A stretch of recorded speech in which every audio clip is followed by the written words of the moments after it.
I'm going to finish up this chapter today in the book of Genesis, chapter 28. And I want to look at the last few verses here, verses 21 through 22. It says, Then Jacob made this vow, If God will indeed be with me and protect me on this journey, and if He will provide me with food and clothing, and if I return safely to my father's home, then the Lord will certainly be my God. And this memorial pillar I have set up will become a place for worshiping God, and I will present to God a tenth of everything He gives. I don't think Jacob got the point here. This is still selfish Jacob. This is still the Jacob that swindled his brother, right? Who tried to trick him. Now, granted, Isaac and Esau tried to trick Jacob first, but two wrongs don't make a right. And so here's Jacob. And instead of in this moment simply praising God and saying, Lord, thank you for this blessing. Lord, you're going to provide for me. Lord, I will serve you. He gives us something else. He says, if God will indeed be with me and protect me, if He will provide for me, if He will return me home, then He will be my God. Let me give you a piece of advice.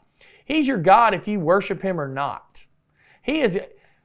Our willingness to follow and worship God has absolutely zero effect on who God is. God is God if I'm worshiping Him or not. It doesn't matter. And a person could be an atheist. That doesn't matter. They will bow before God at probably a time that's a little too late for them. But Jacob here is concerned about self. This is selfish.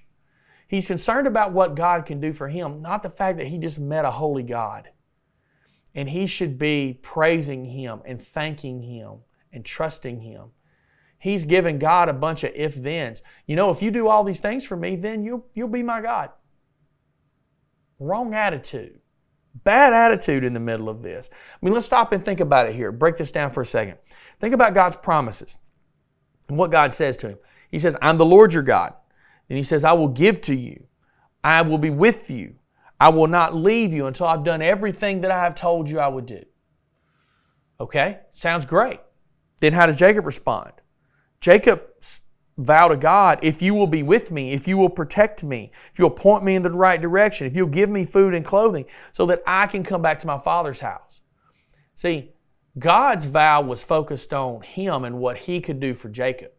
Jacob's vow wasn't focused on God. Jacob's vow was focused on him.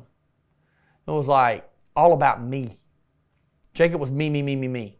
So Jacob is still selfish in this. Now the next part of Scripture is going to break him of that. Jacob's going to go through some things over the next several years that are going to cause him to look at the world differently.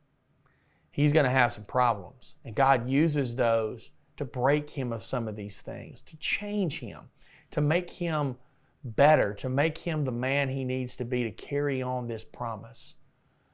So in our relationship with God, stop thinking about yourself and what you want God to do for you, and focus on God and who He is and how you can serve Him, and you will be blessed for it.